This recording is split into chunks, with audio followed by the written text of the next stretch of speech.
Okay, before we get started today, I want to address the obvious, and that was my no-show at last week's presser. Yeah, I've been ridiculed and faced a lot of criticism this week, across the fantasy football landscape. But I want to apologize for my actions last week for the no-show. I want to apologize to the players, the Laces Out organization, the fans, the media. I also want to apologize to last week's opponent, Buckeyes, Coach Jason Boswell. Hats off to them. They played a great game. Beat us in a close game, 128-120 last week. So the league has informed me that if I pull a stunt like that again, a no-show, a presser, that I will be suspended for one game. Immediately following the missed press conference, and neighbor Gary will take over as coach for the team. And to be frank, that terrifies me, considering neighbor Gary still uses a flip phone. He has to hit the number 5 button 5 times just to type the letter K. So I don't know how in the world he would set his lineup using the CBS Sports Fantasy Football app with the flip phone. Also, I was made aware that in addition to that fine, I would also be responsible for paying the tab for all the coaches in the league at the 2026 fantasy football draft. And, I've seen the way that these coaches eat, and there's no way I want to pick up that bill. With that being said, on to the positives. This week, great win. Beat Coach Dean Marr and Deacon Jones, 198.5 to 66. Frankly, I was a little bit embarrassed for him that the score was that out of hand. He had plenty of excuses to go around with bye weeks, injuries, and things of that nature. But, I've been a coach in this league long enough to know that you got to prepare for those things. You got to prepare for the worst, hope for the best. That's what good coaches do. Week in and week out in this league.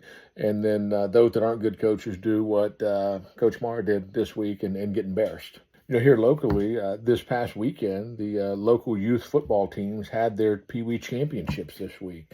And frankly, I think even the second place team in that Pee Wee league could have beat Coach Marr's team this week. That leads us into this week's sponsorship of the week, which is Kleenexes. That's right. Whether you're crying tears of joy because your team almost scored 200 points in a game, or tears of sadness because your team only scored 66 points, Kleenex has your back. Use code LACESOUT on your next order, and they will send you a Laces Out branded box of Kleenexes. You might want to hold on to those for when we win the Super Bowl this year. All right, now that brings up our MVT player of the week this week, and that goes out to Josh Allen. 91 points all by himself. He scored 3 touchdowns by air, 3 on the ground. He is the only player in NFL history to have ever accomplished that feat, and he's done it twice now. Buddy Josh, one of the biggest reasons why we are first place in our division. Great week, Josh. All right, with that, I'll open it up to questions from the media. Yeah, we're sitting in a great spot, not going to lie. We're number 1 in our division, clinched a playoff spot. More than likely, we've clinched a first-round playoff bye, which was, again, those were 2 of our goals this season. But, there's still 3 games left to be played. We're not looking to rest guys. One of my youth football coaches used to say, if you play not to get hurt, you will get hurt. So we're going to keep playing the guys that got us here. We want to make sure that we're playing our sharpest football heading into the playoffs. We want to have double-digit wins heading into the playoffs. So, we're not going to change what we've done all season. Next question. Yeah. I don't know. That's your job as members of the media. My job is to win football games. It was a bad loss this week for Deacon Jones. It was an embarrassing loss. They got beat by 132 points. As long as I've been coaching in this league, I can't remember a worse loss than that. I know when Coach Jimmy Barnes was coaching in this league, a few years ago, he coached some pretty bad teams. I don't remember his teams getting beat back. It's not my job to stop my team. It is the other coach's job to stop us. Okay, next question. Yeah, this week, we've got players hurt. We got players on a bye. You know, Harrison Jr. was out last week. I'm not sure what his status is going to be for this week's game. Cortland Sutton is on a bye this week, and frankly, the way his performance has been the last 3 weeks, I think the bye is coming at a good time for him.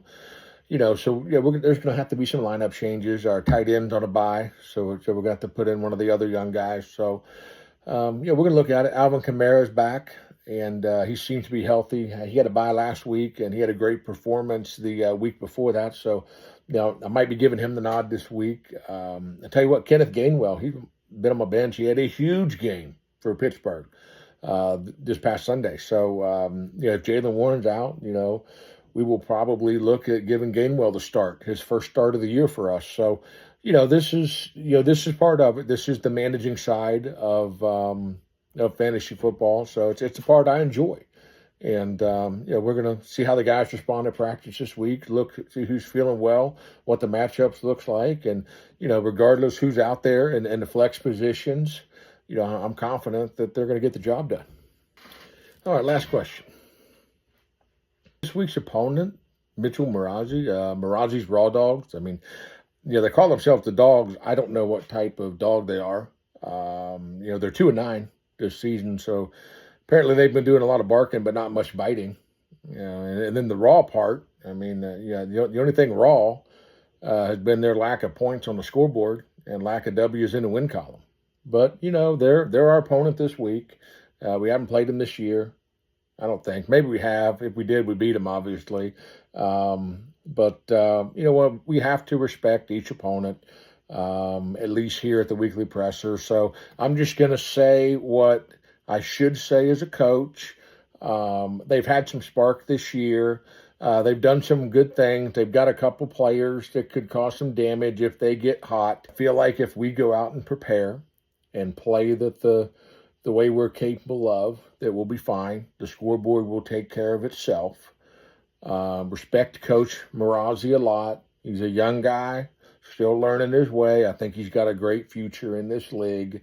However, the future just doesn't look bright for this week. All right, that concludes this week's presser.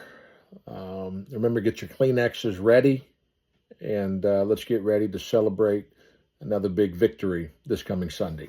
Thank you all for being here.